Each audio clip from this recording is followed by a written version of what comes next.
This is a story about a sister who seems to see something very strange in the mirror. My sister brought this story up to me a couple of times, and every single time she does, I get creeped out. This happened to my sister a couple of years ago in our apartment.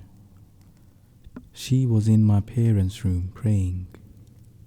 We are Muslim, so my sister was praying with a headscarf on. In my parents' room, there's a huge mirrored closet.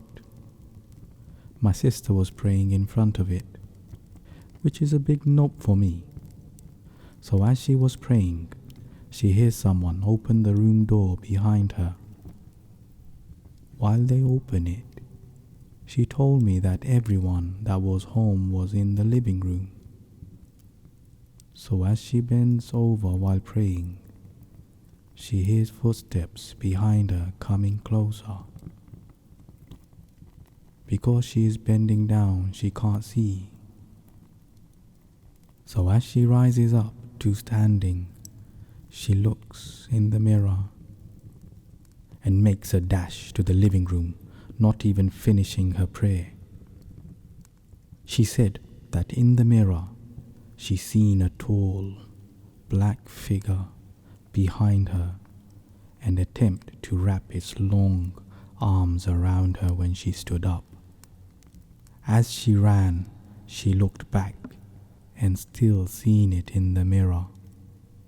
She ran to my dad and told him, and he said it was nothing. Still dumbfounded and scared, my sister asked him again, and he said that was a jinn.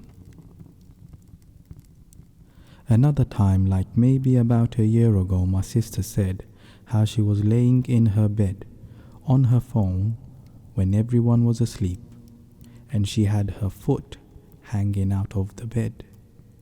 She said how something wrapped its hand around her foot, and she froze.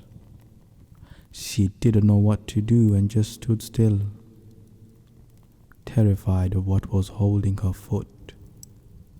She said it started to then stroke her foot and finally let go.